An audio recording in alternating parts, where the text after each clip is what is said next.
What's up, guys? Hockey TikToky is back again with an all new video. Today, I am talking about the Calgary Flames and their chances on making the playoffs, guys. It's April 8th right now, and who would have thought that this late into the season, the Flames would even have a chance at making the playoffs, let alone be fighting with just one team for the final playoff spot in the West. So it's pretty crazy because I predicted this at the beginning of the season, guys. I said the Flames are making the playoffs. You can go back, you can check my old videos. A lot of people thought I was crazy. A lot of people disagreed, but I saw the potential in this team and I believed from day one. So here we are, April 8th, and there is a chance at the Calgary Flames to make the playoffs. So let's talk about how that's going to happen. Last night, Calgary played San Jose. They won the game 3-2, I believe. It looked kind of bleak about halfway through the third period, though, because they were down 1-0. And to be honest, guys, I was getting a little frustrated because I figured in such an important game this late into the season, how could this team not find a way to score on the worst team in the league, San Jose? And then, lo and behold, couple of quick goals gets the Flames ahead. And then I think when it all finished off, San Jose scored one more after Calgary went up 3-1 to make it 3-2 to finalize the game. So that's a huge 2 points for the Flames. That brings them within 4 points of the final wildcard spot versus Minnesota Wild.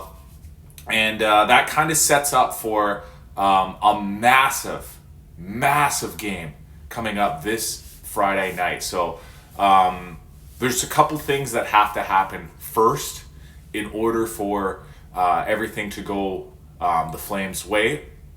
And that's the Flames have to take care of their own business. They got to play Anaheim tomorrow, Wednesday night.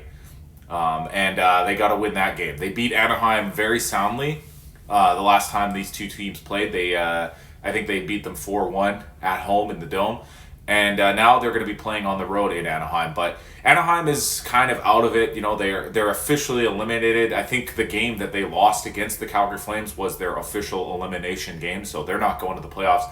And usually you find when teams get eliminated, a lot of the times it's like the wind gets knocked off of their sails. You know, the drive, the push that they had right before the playoffs kind of disappears. Or here's a pitfall that could happen. They start playing loose and fast, and you know, because nothing else is really on the line besides maybe some contract statuses, a lot of their players might start almost playing better because they have less pressure on themselves anymore. So that's one scary thing you got to watch out when you're playing non-playoff teams near the end of the season is those pitfalls. But either way, Calgary has to take care of their own business in Anaheim. And then other than that, we need a favor. We need a favor from the team that we just beat last night, San Jose. San Jose has to beat the Minnesota Wild.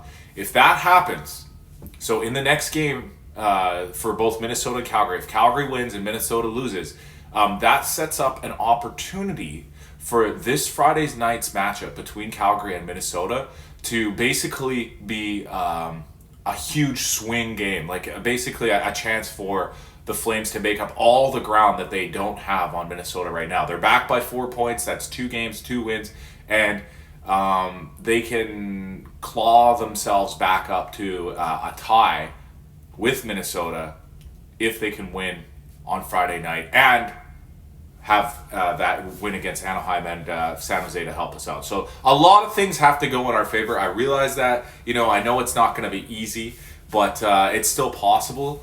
And I wanted to just kind of break down how that happened, guys. It was not one player in particular, unless you want to pick on our goaltender, Dustin Wolf. You know, he would be the main reason or the main guy that would be, you know, if you could pick an MVP player for the Calgary Flames at this point, it would be Dustin Wolf. But aside from him, let's leave him out of the equation. Let's just talk about all the other players, guys. It's not really like one player that's doing all this. Nazem Kadri has been amazing this year. You know, he's I think he tied his highest goal total for a season, which is 32, and has really been driving the offense for Calgary in the last couple of months. But there was some spells earlier on this season where, you know, he wasn't really up to the level that he's at right now. Not to say he was playing bad or anything, but I'm just saying that, you know, at that point, there was other guys who picked up the slack. At certain times of this season, Jonathan Huberdeau was the one driving the play and making things happen in terms of the forwards.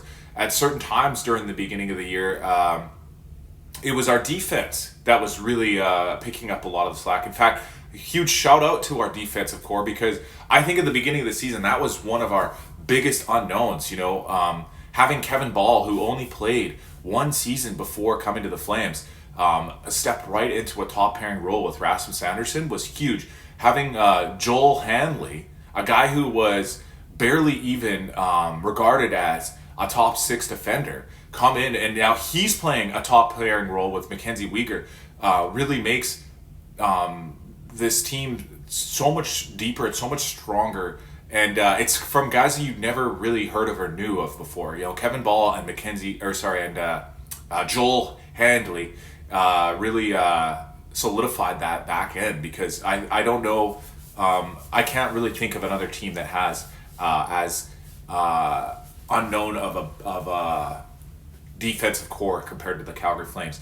Other guys that came in was Justin Kirkland played a huge role in the middle of the season as a fourth line center and a shootout specialist. And, you know, it's basically all I'm trying to say. It's been a team effort all year long. I've really enjoyed the play of Adam Klapka the last few games, who was a fringe NHLer to begin the season and has now solidified himself as a solid fourth line option.